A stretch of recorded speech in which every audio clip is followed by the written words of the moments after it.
Ydych chi'n gwybod bod unigolyn ac anabledd dysgu yn debygol o farw hyd at 27 mlynedd yn gynharach na'i gyfoedion yn boblogau gyffredinol ac mae methiannau gofal yn aml yn ymwneud â heiriau cyfathrebu. Rydym wedi datblygu Proffil Iechyd unwaith i Gymru sy'n rhoi wybodaeth allweddol sy'n ddeu angen arnoch i'ch helpu i diparu gofal iechyd diogel ac sy'n cael yn bwyntio ar yr unigolyn i bobl ac anablaeth dysgu. Bydd unigolion ac anablaeth dysgu yn dod â Proffil Iechyd gyda nhw i apwyntiadau iechyd. Mae'r Proffil Iechyd yn cynnwys wybodaeth fel y ffordd orau o gyfathrebu meniginiaeth, arergell ac unrhyw aresiadau resymol y gallai fod eu hangen ar yr unigolyn. Mae dwy fersiwn wahanol o'r Proffil Iechyd, un o gyfer oedolion ac un ar gyfer plant a pobl ifanc.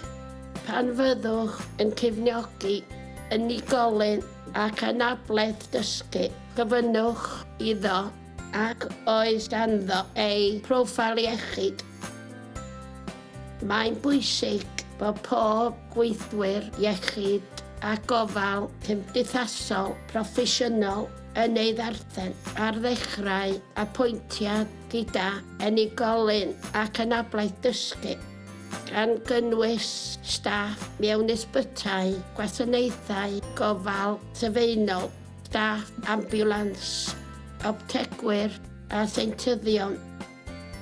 Mae hefyd yn bwysig bod staff yn dweud wrth unrhyw gweithwyr eraill neu gweithwyr proffesiynol perthnasol sy'n ymwneud â gofal yr unigolyn bod Proffil Iechyd ar gael a bod yn rhaid ei ddarllen. Pan hyd rhywun yn ysbyty dylai Proffil Iechyd fod ar gael yn hwyr wrth y gwely a heb ei gifio yn y nodiadau maragol. Rhaid sicrhau bod y Proffil Iechyd yn cael ei diweddaru gyda'r unigolyn neu tai sy'n ei gefnogi. Gweiwch pryd y parod ei gwblhau. Os bydd rhywun ac anabledd dysgu yn cyrraedd heb ei Proffil Iechyd, gallwch ei argraffu a'i gefnogi i'w gwblhau, neu ofyn i'r alw ei gefnogi gwblhau.